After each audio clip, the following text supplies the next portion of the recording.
भारत की आपत्ति के बाद श्रीलंका ने चीन से उसका जहाज हम्बनटोटा बंदरगाह पर रोकने का प्लान टालने को बोल दिया।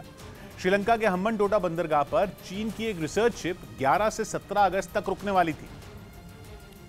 लेकिन भारत ने इस पर ऐतराज जताया। हिंद महासागर में ड्रैगन की हर चाल पर भारत की नजर रहती है और कहा जा रहा है कि श्रीलंका के हम्बनटोटा बंदरगाह पर चीन का जो जहाज आ रहा है वो मामूली जहाज नहीं बल्कि एक जासूसी जहाज है। खबर है कि इसी वजह से भारत सरकार ने श्रीलंका की सरकार से इस बात पर आपत्ति जताई। सूत्र बता रहे हैं कि भारत के सख्त लहजे से लंका घबरा गया और उसने चीन से उसका जहाज हम्बनटोटा बंदरगाह पर रोकने का प्लान टालने को कहा, जिसके बाद कोलंबो में हलचल मच गई और चीन के दूतावास में श्रीलंका के अधिकारियों को मीटिंग के लिए बुलाया गया। चीन के जहाज को हम्बनटोटा बंदरगाह पर रोकने की इजाजत 11 जुलाई को दी गई थी, यानी जब श्रीलंका जल रहा था, चीन उसे अपनी चाल में फंसाने की साजिश रच रहा था,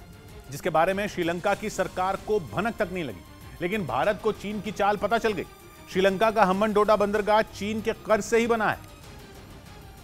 यानी चीन ने कर्ज देकर हिंद महासागर में घुसपैठ का रास्ता बनाया है, जिसके बारे में भारत को पता है। चीन का जो जहाज हम्बनटोटा आ रहा है उसका नाम है युआन वांग 5, जिसे खोजबीन और पड़ताल के लिए जाना जाता है और चीन का प्लान इस जहाज को 7 दिन तक हिंद महासागर क्षेत्र में रखने का है और यही बात भारत की टेंशन बढ़ा रही है। खबर है कि भारत ने श्रीलंका से साफ साफ बोल दिया है कि चीन का जासूसी जहाज भारत की सुरक्षा के लिए खतरा है और वो हम्बनटोटा पोर्ट से भारत की जासूसी कर सकता है। श्रीलंका का हम्बनटोटा पोर्ट भारत के दक्षिणी राज्यों से कुछ ही किलोमीटर दूर है और चीन के जहाज की रेंज 750 किलोमीटर। यही नहीं, खबर है कि चीन के जहाज में सैटेलाइट और मिसाइल ट्रैकिंग सिस्टम भी लगा है और माना जा रहा है कि चीन ने यह जहाज हिंद महासागर क्षेत्र पर कब्जा करने के लिए बनाया है और इसी प्लान के तहत वो भारत के दक्षिणी राज्यों समेत भारतीय सीमा के अंदर के कई परमाणु रिसर्च सेंटर पर नजर रखना चाहता है। कहा जा रहा है कि इसी वजह से भारत की इस शिप पर नजर है और वो नहीं चाहता कि चीन का जहाज श्रीलंका के हम्बनटोटा पोर्ट पर रुके।